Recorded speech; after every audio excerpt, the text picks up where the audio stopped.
Добро вечер. Вторник, 20 часот и 30 минути, време за вонредна политичка анализа. Вас кои сте мембери, мемберси и ја користите опцијата мембершип на YouTube каналот Васко Ефтов.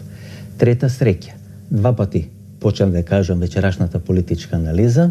Два пати ме прекина, вториот пат оправдано, заслужено и со многу емоции. Се јавија од компанијата, шпедитерската компанија која носи наградата на YouTube, и денес некаде околу 14 часот 10 минути ме донесоа или ми предадоа наградата YouTube 100.000 сабскрајбери или 100.000 преплатници. Само ќе добијам наградата и кажам ова вечерашна вонредна политичка анализа. Еве како изгледа награда која испраќа YouTube. Ја испраќаат од Ирска, од Даблин или некое место во околината на Даблин. Во црно запакувано, неам отпаковано, сега ќе отпакувам тука пред вас да видиме како тоа изгледа.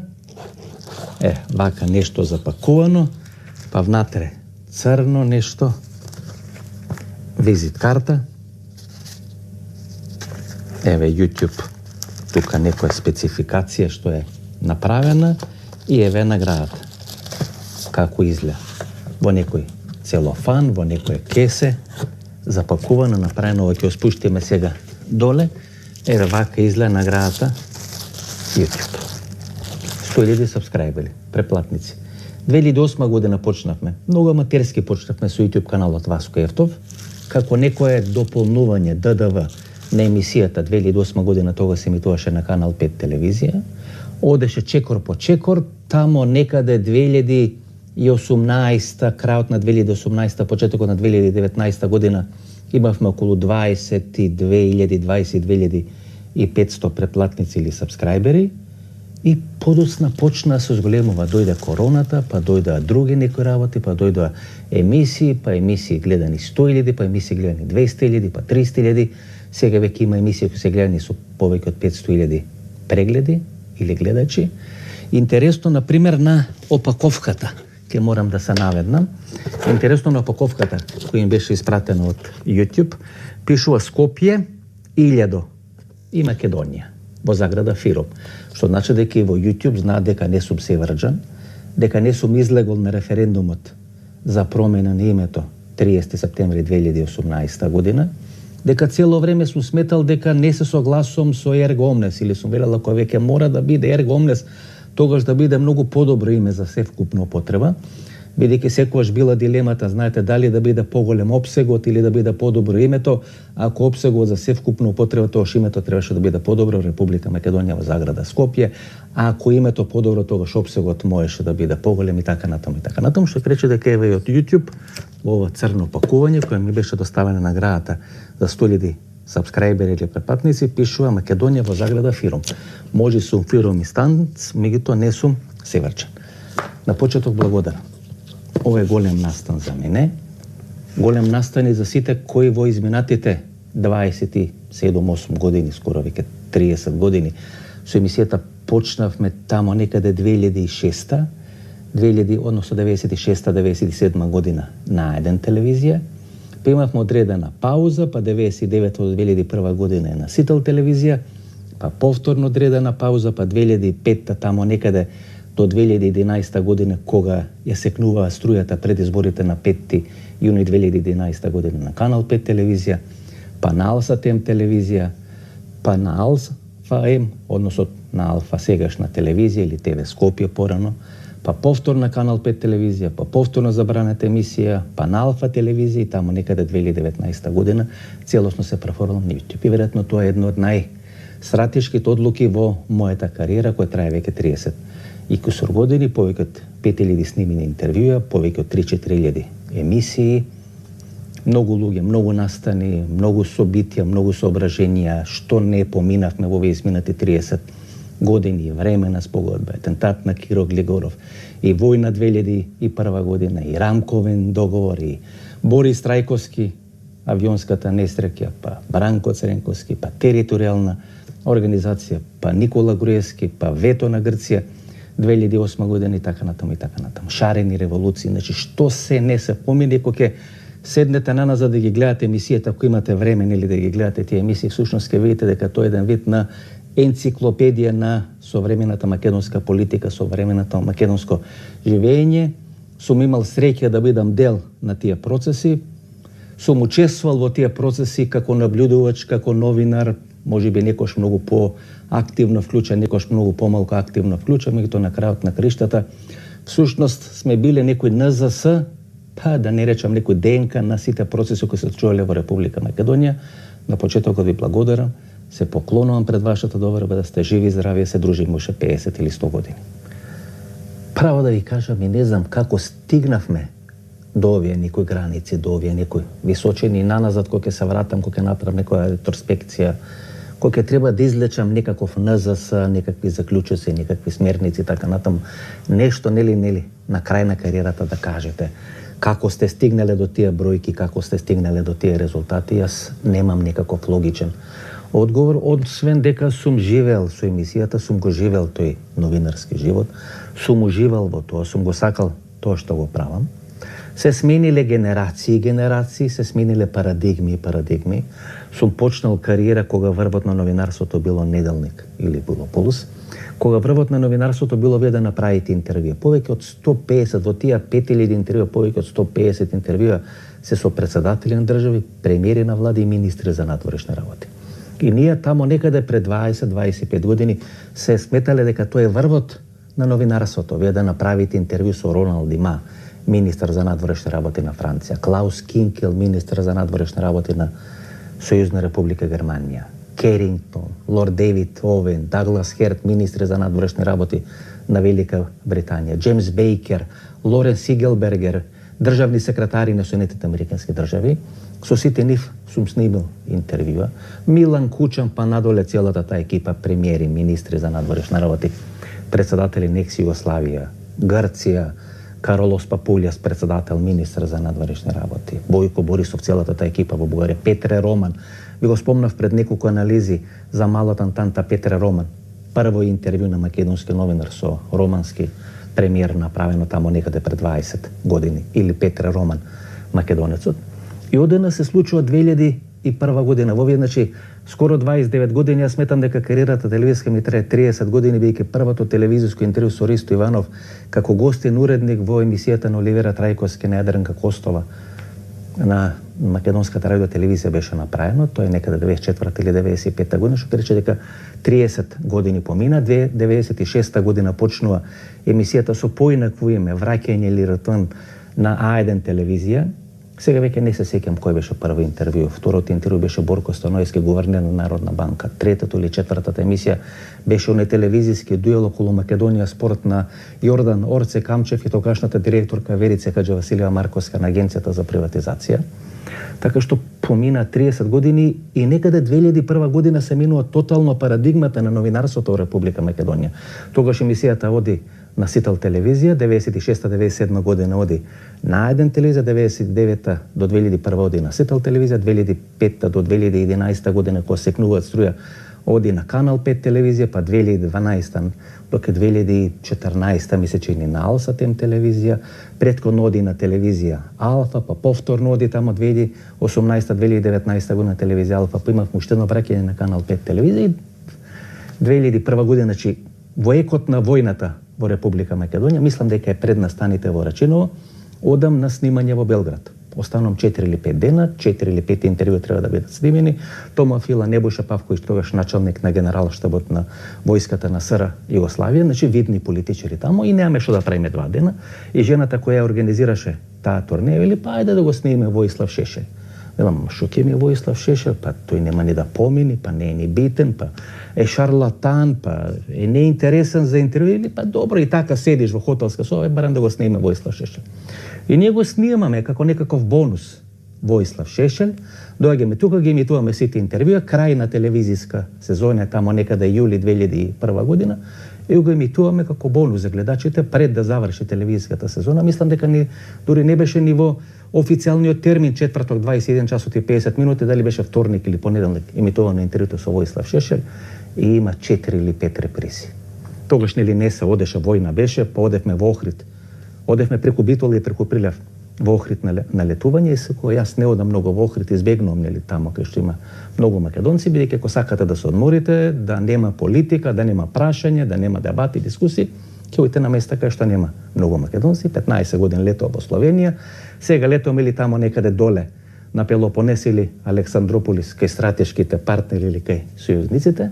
Одам тогаш во Охрид, плажа Лагарин, мислам, така се вика, ако не се лажам. Тут вака, народ нема игла каде да фрлите, 5 пати репрезирано интервјуто со Војслав Шешел. 90% од гостите разговара за интервјуто со Војслав Шешел. Тогаш јас почнувам да размислувам дека тоа што ние како новинари, како парадигма го гледаме, го цениме или сакаме да го реализираме, не соодветствува со тоа што сака да гледа македонската публика. Внимавајте, македонската публика 2001 година е на многу повисоко ниво од македонската публика 2025 година. Тогаш е плюс телевизиска публика, не е подкаст публика, значи стандардите се сосема поразлични и тогаш сваќам дека народот сака да гледа нешто друго. Се менува тогаш и целата концепција, целата стратегија, вие правите некаков микс и во една телевизиска или YouTube сезона вие всушност треба на публиката да им дадете еден вид на шведска маса од председатели и премиери на држави и да рескирате тамо да има помала гледаност, па нешто да си играте со алгоритмот, па да го ставате помеѓу две интервју како што прават овие со турски серии, па да нам дадете малку Војслав Шешел, па да нам дадете нешто тука криминал во Република Македонија и кога секе запакувате, тогаш бројот на различни гледачи кои во текот на една година поминале преку емисијата во Центар да биде некаде околу 1 милион, 800.000 до 1 милион. И тоа го правиме некаде 29-30 години. Резултатите се овие.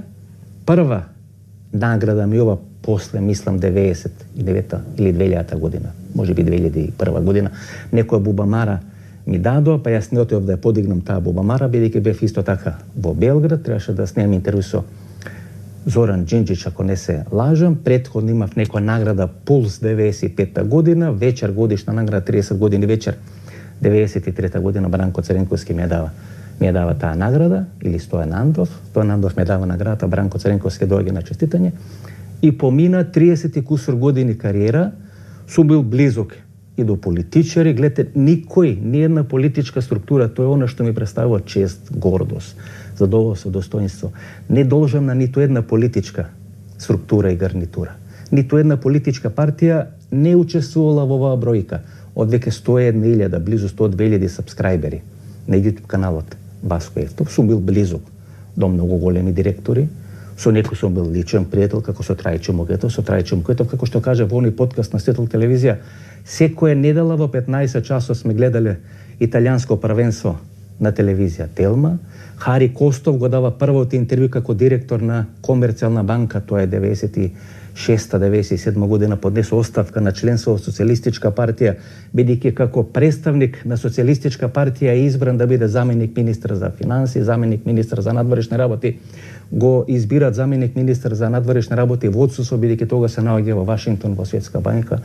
Иле Илјовски првото интервју како директор на Царинска управа го дава во емисијата во Центар. Можете да дојдете на мојот Facebook, првиот Facebook профил, ќе видите моја фотографија со Данчо Шутурков. Последното политичко интервју Данчо Шутурков го дава.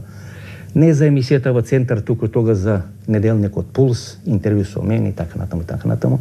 Лјупчо Поповски, голем директор на Стопанска банка. Значи, единствен кој ми има помогнато нешто, например, интервјуто со Борка Вучич, го има Лјупчо Поповски договорено, бидејќи има работено во Беа банка, ако не се лажам, и дека беа блиски пријатели со Борка Вучич, така е снимено интервјуто со Борка Вучич.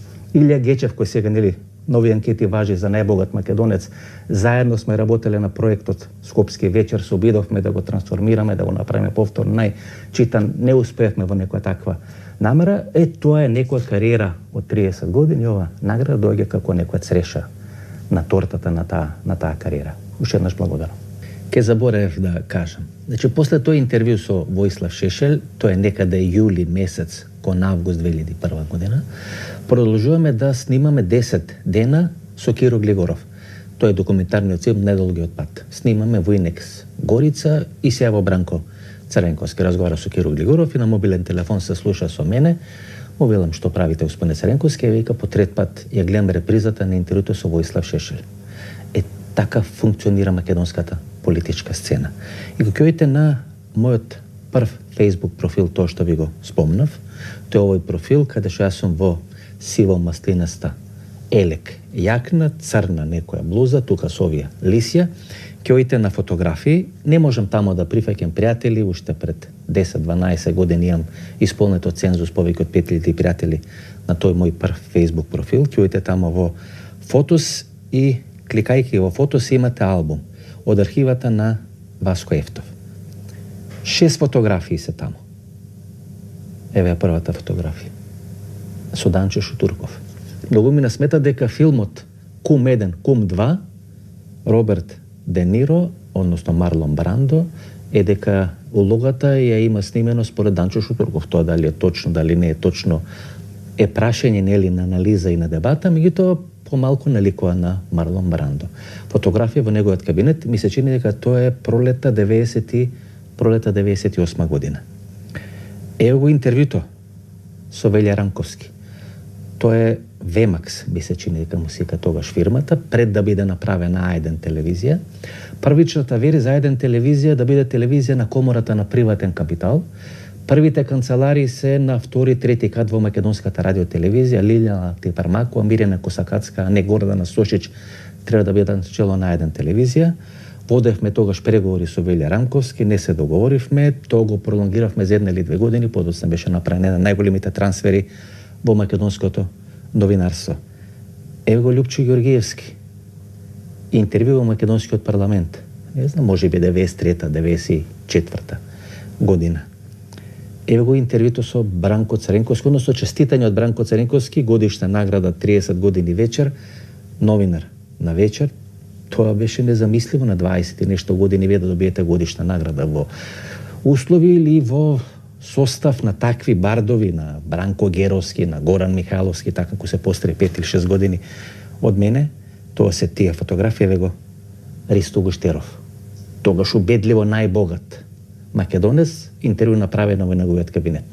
Првото интервју со Трифун Костовски 97 година направено за Скопска А1 телевизија, Кометал Ѓорче Петров. Тогаш како мит се говореше за Трифун Костовски.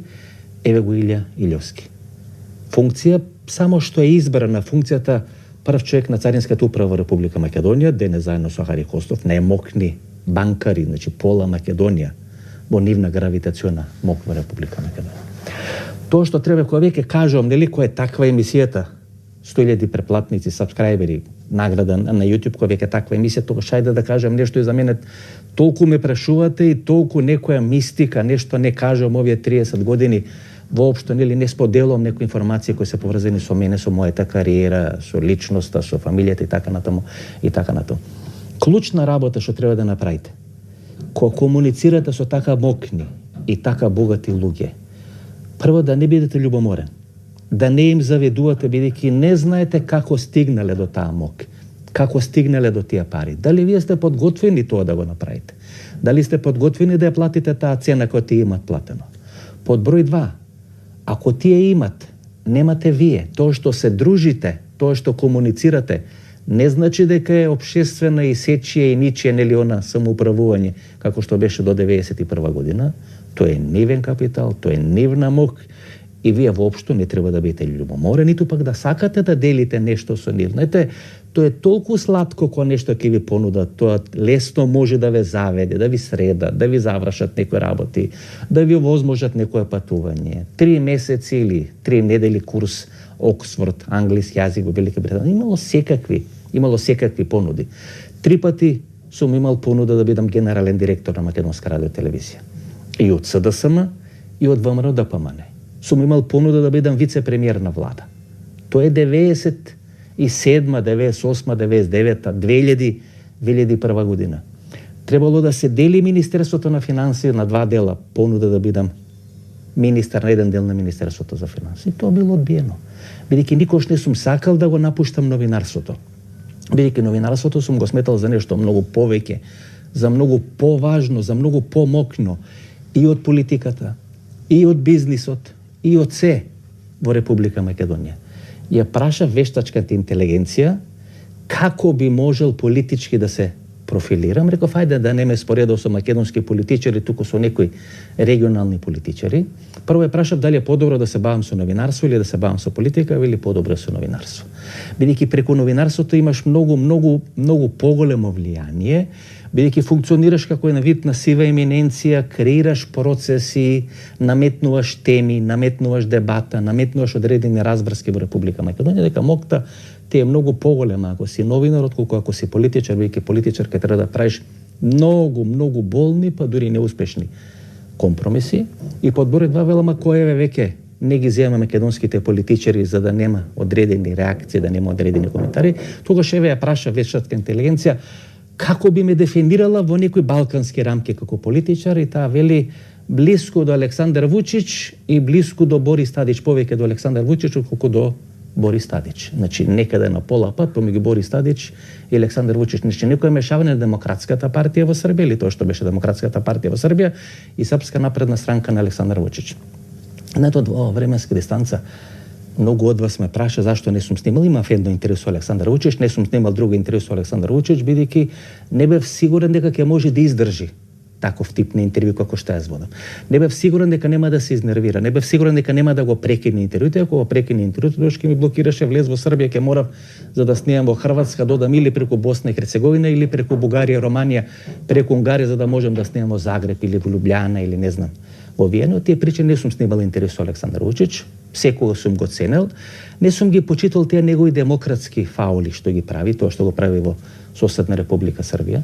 Секогаш сум сметал да вие точно треба да процените кога треба да прекините еден дел на вашата кариера. Мислам дека Александар Вучич тоа требаше веќе да го направи, или последниот воз му е за 2 или за 3 години кој ќе биде експо во Белград или во соседна Република Србија, дека тоа ќе биде едно финален ден на кариера, дека ќе биде неопходно или потребно за релаксација на односите во Србија, тоа се замени од политичката сцена. Значи нешто слично што направив јас. Кога во еден временски период тамо 2019 година оценив дека можеби сум направил некои грешки, сум бил некогаш поблизок до една, до друга страна, до друга структура, сум кокетирал со едни, со други, со трети, со петти, со 10, дека дојдено време да се помени еден процес на катарза, да се плати во наводници цена за може и погрешни проценки новинарски, журналистички, бидејќи ако 3 или 4 пати ви забранат одредена емисија, колку е вината кај вас, толку е вината и кај другите. И во еден таков композит на односи, позитивни, негативни, секакви други емоции и чувства, решив дека треба да поминам низ една катарза. Катарзата се нарекува YouTube. Да се почне од нула. Нема чисти пари, нема реклами, колку ќе заработиш, толку ќе можеш да финансираш и така натаму и така натаму, што се вели со $1 во џепот, почнувате да правите одредена кариера. 2 емисии неделно. 2 емисии неделно е многу тешко за продукција на телевизија, за YouTube тоа е безмалку невозможна мисија. Вие знаете како функционира YouTube, тој алгоритам, знаете, евреите, тоа не го измислија вие да заработите, тоа го измислија тие да заработат. Ако вие да речеме, имате $100 за 4 емисии, и ако решите да правите 8 емисии, вие немате $200. Бидејќи YouTube те ви дозволува вие да заработите за 8 емисии $200, ако за 4 сте заработиле 100, туку ќе ви напред да имате $120. Меѓутоа трошоците кои вие ги правите за 8 емисии не се зголемуваат за 20%, туку се зголемуваат за 100% повеќе во споредба со 4 емисии. Така почнувате да го освојувате YouTube-от, односно Google, односно социјалните мрежи. Во еден момент нели тоа да се гледа како нешто пониско, како си паднал во кариерата, па не си успел да се снајдиш, не си успел да дојдеш на одредени телевизии, јас сум ги поминал сите телевизии. Освен Телма, а некаде 2019-2020 година имав понуда да имам емисии на телевизија Телма и сум имал неколку документарци на Македонската радио телевизија, сум ги поминал сите национални телевизии во Република Македонија, и Канал 5, и Сител, и Ајден, и Алфа, и Алсатем телевизија. И безмалку си изгубил предизвикот. Вие да видите каде сум имал најгледана емисија, не само политичка, воопшто програмата во центар била најгледана на било која телевизија, каде што се емитувала. И во еден таков период, ако вие сакате да доживеете во наводници втора младост или втора новинарска кариера, почнувате од нула. Каде се почна? На YouTube. Стигнавме до 100.000. И тоа е нешто за која не сум ни сонувал дека ќе можам да го постигнам. Знаете, на крајот на криштата, јас и не сум човек кој знае да прослави награда.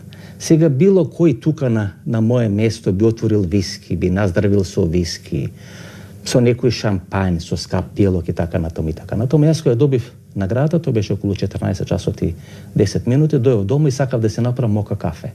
И видов дека сум го потрошил мока кафе, го купам тука во Джеронимо, некаде на 500-600 метри од каде што живеам и каде што ми е продукцијата, носат кафе од Холандија, ова е некој стелтон, некоја мешавина на кафе, јас сакав да пробам Хондурас, сега пием Хондурас и Перу, Хондурас повеќе ми се допаѓа, бидејќи има некоја овошна нијанса на праска, и јас сум човек кој така живее, всушност многу скромно.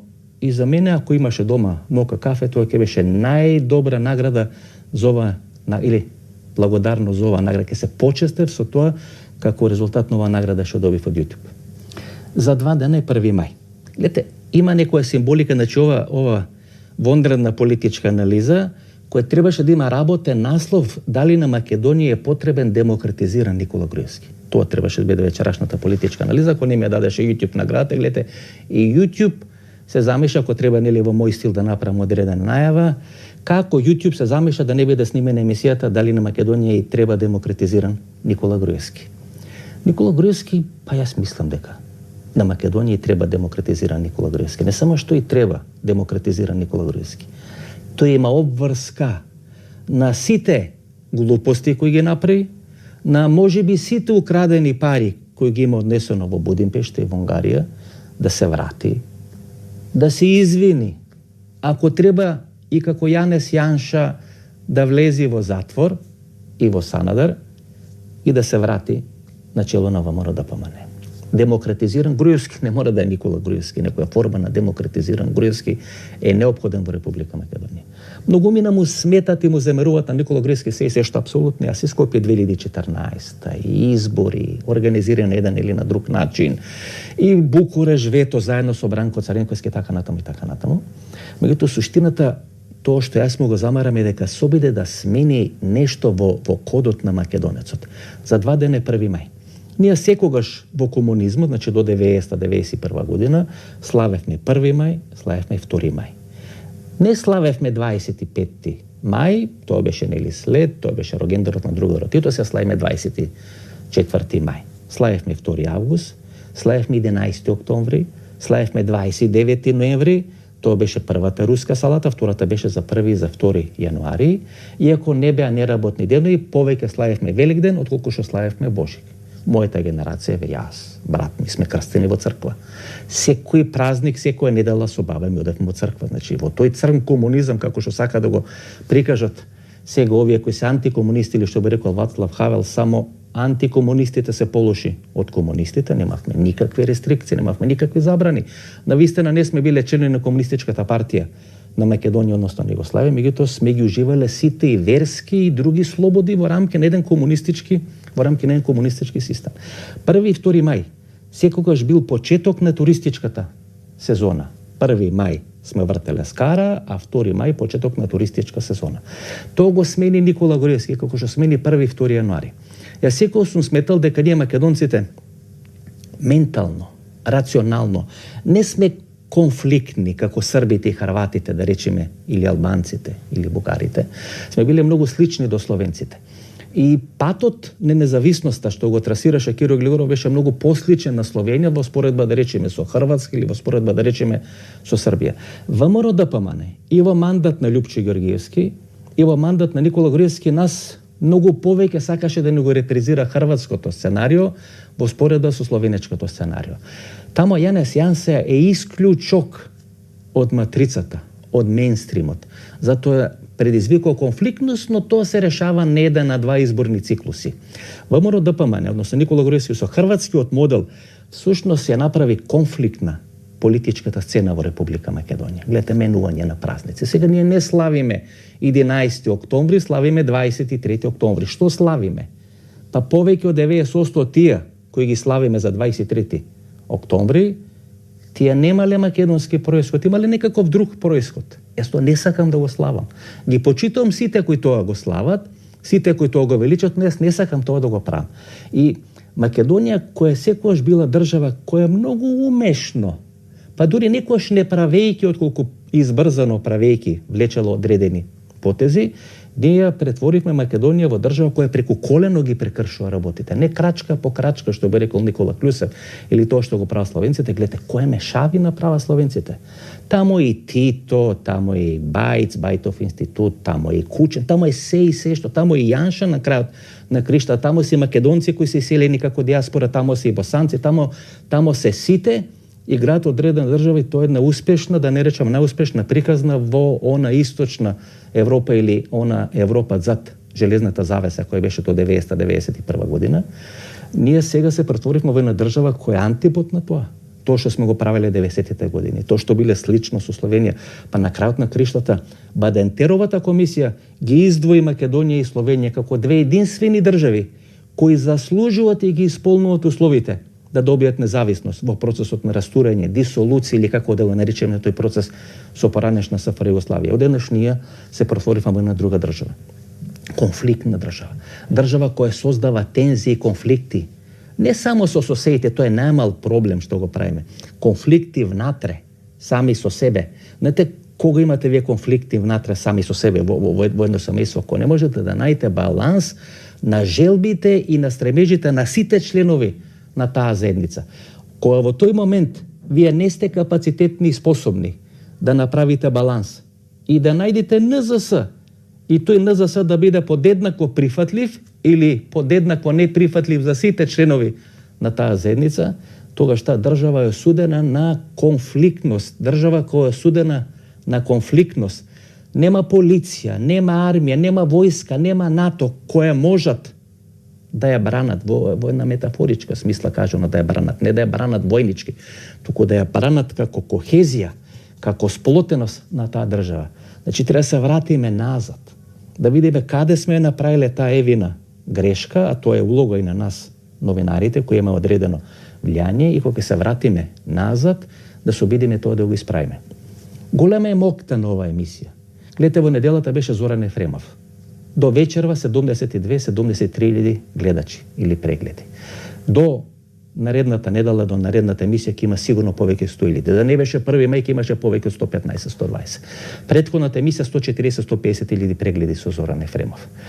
Тоа е нешто што ме прави исклучително горд. Овие луѓе имаат успешна кариера и Зоран Ефремов, гледате Томо Аврамски, Гоце Трајковски. До тие не се познати пред пошироката македонска телевизиска јавност. Томо Аврамски 320.000 гледање или 320.000 прегледи. Гоце Трајковски веќе близу 200.000. Зоран Ефремов 150 и ова веројатно ќе стигне 130 до 150.000 прегледи. Јас си го поставам прашањето, ако овие сите ги организираме и ги ставам носители на листи, тогаш можеме да го репризираме моделот во соседна Србија, кога Бранимир или Бранислав Несторовиќ освои помеѓу 68% од гласовите на српскиот електорат или на српското гласачко тело. Знаете, што е 6% во споредба со 300.000 гледаност или 300.000 прегледи? Мокта на 300.000 прегледи или на 100.000, а некојаш емисии со 50.000 имат многу поголемо влијание од 320.000. Мокта што имате да креирате, да влијаете на тие процеси, на тоа јавно, мисля е многу поголемо тоа да биете дел на политичкиот живот или да учествувате во политичките процеси. Знаете, кога ќе дојдете во одредена фаза на вашата кариера, вие имате два избори. Да бркате ексклузивни гости или да бркате ексклузивни теми. Да се не толку познати гостите, но преку ексклузивните теми, тие гости кои се непознати да прават одлични резултати. Јас во оваа фаза на кариерата не можам да имам во наводници ексклузивни гости. Гледате, Арбен Таравари го барам, тој се појава на други телевизии. Го барам Филков, министер за правда, тој се појава на други телевизии. Александар Николовски се појава на други телевизии. Многу поинакви би били интервјуите, но јас не се жалам, ја од овие непознати луѓе правам бренд луѓе, правам бренд имења и правам емисија кои се гледани повеќе од 150, 200, 300.000 прегледи. Тоа е мокта и влијанието, и тоа на терен, јас тоа постојано сакам да кажам, на оваа возраст, со таа публика која има YouTube-от, такви бројки кои јас ги постигнувам на YouTube, тоа е адекватно на продавање свинско месо во Саудиска Арабија, например, нели тоа постојано како пример или како компарација го правам. Така што овие бројки, овие работи, ова награда која должам и на вас, ја должам на себе, ја должам на семејството, ја должам на сите гледачи кои не се мембари нова емисија, но ја гледат повеќе од 25 или 30 години, тоа е нешто што ви дава сила да може да продолжите понатаму. Рековме ќе правиме емисија за Никола Груевски. Меѓутоа пред тоа да го направам, или тоа веројатно во еден дел ќе го направам следниот вторник, таа вондерна политичка анализа, ќе ви објаснам одредена шема во разговор со еден мој пријател, успешен бизнисмен и мембер на емисијата во Центар. Анализиравме некоја кохезија, некоја конфликтност која се прави помеѓу буџет, помеѓу плати, помеѓу продажба на мало, трговија на големо и на мало, и што се случува во Република Македонија. Во оној момент кога вие зголемувате најниската плата во Република Македонија, без разлика дали е 300, дали е 400, дали е 500 евра, таа минимална плата која на еден вештачки начин ја зголемувате, таа е секогаш многу поголема. Дали за 1 евро, дали за 5 евра, дали за 100 евра, дали за 200 евра, е секогаш е многу помала, или односно секогаш е многу поголема од тоа што може да го издржи македонската економија. И ако претпоставиме дека таа најниска плата е вештачки зголемена, за да може македонските граѓани да живеат подобро, јас се согласувам дека таа најниска плата треба да биде многу повисока. Бидејќи јас секогаш сум бил фасциниран со францускиот политички модел, каде што имате една страшна мешавина на француски национализам и силни синдикати. И се доека Франција, па тоа е до времето на пред Ширак, Митеран, тука некаде Ширак, се доека Франција функционираше со еден таков политички систем на силен национализам, француски национализам, јас сум бил секогаш приврзаник на силен македонски национализам, и силни синдикати. И во таа кохезија на силен национализам и силни синдикати вие да правите одредени политички и економски резултати, така и сега мислам дека таа најниска плата не треба да е 400 или 500, треба да е 600, треба да е 700 евра, без разлика дали тоа може да го издржи економијата. Што правите вие кога ќе добиете така висока најниска плата? Еве сте имале 300 евра и сега ве зголемиле на 500 евра. Па прво што правите, ојте да купите во Тинекс, да купите во Кам Маркет, да купите во Веро. Легувате во еден потрошувачки ланец. Влегувајќи во тој потрошувачки ланец, вие плаќате ДДВ или плаќате одреден данок. Тој данок се слева во буџетот на Република Македонија. Овие шампиони сега од Белата палата, кога почна да се зголемуваат цените, тие ги намалија или сакаат да ги ограничат, сакаат да ги замрзнат цените. Вие доаѓате во една ситуација. Од буџетот во администрација или во други сегменти се исплаќаат поголеми плати, поголеми за 20, 30, 50, 100%, тоа што некое предпријатие или компанија може да ги исплати на своите вработени. Тие пари влегуваат во процесот на потрошувачка, но вие ги замрзнувате цените. Значи, им ги зголемувате платите, им ги замрзнувате цените и буџетот почна да диши на шкрги. Значи, кога ќе семите да соберите одредени секнати пари од Европска унија, одредени секнати пари USAID од Соединетите американски држави и ваква политика на овие шампиони кои се чега на чело на македонската влада, вие ланецот го прекинувате, нема пари, буџетот нема пари, последните 4-5 месеци има стравично ниска наплата на даноци на царини во македонскиот буџет. Нема од каде буџетот сега да изголемо тие плати, затоа нема пари во Република Македонија. Значи вие треба да исплаќате повисоки плати. Буџетот нема пари да ги исплаќате тие повисоки плати.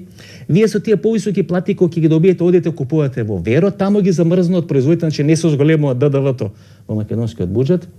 И јас мислам дека овие луѓе абер немаат со економија, затоа е неопходно според мене демократизиран. Тоа не значи Груевски да го киднапираме и да го вратиме во Република Македонија, но со Христијан Мицковски ова влада мене ми е најмалку важно за ВМРО ДПМН и за владата, но ова влада која е начело на државата ќе води државата во два многу проблематични процеси.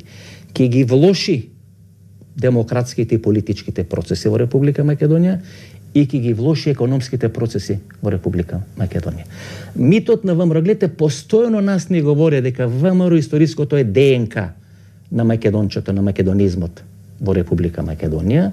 Одеднаш ова влада на ВМРО ќе сруши два мита. Многу помал е митот за економска благосостојба. Тој мит се развиваше и во мандат на Љупчо Ѓорѓевски, се развиваше и во мандат на Никола Груевски, ќе крахира во мандат на Христијан Мицковски и многу поважен е митот дека ВМРО ДПМН е првиот браник на македонштината. Па во нивни мандат ние ќе станеме северна. Ќе бидеме општо прифатени како Република Северна Македонија. Во 2 сати и 40 минути со Зоран Ефремов бе кажани многу работи. И веројатно дел од вас излековте одредени заклучоци, некои работи за едни беа многу важни, некои работи за други беа многу важни, за мене беа две важни работи важни. Прво, каде што тој признава дека поранешниот шеф на ДБК во мандатот на Зоран Заев, Џони Гитара или Џони Горан Николовски, го носи на средба со Видо Бојава. Внимавајте. Првиот човек на македонска државна безбедност е однесен на средба со секретарката на Ванчо Михајлов. Тоа за мене е исклучително важно, тоа ќе анализираме наредниот вторник стената во наредна политичка анализа. И под број 2, дали врз база на неговото искуство, ако ова исклучување, иземање, отсуство на ЦИА на американците во политичките процеси во Република Македонија, дали тоа ќе биде компензирано со структурите на МИ-6 или со британското влијание. Никола Груевски е британски играч.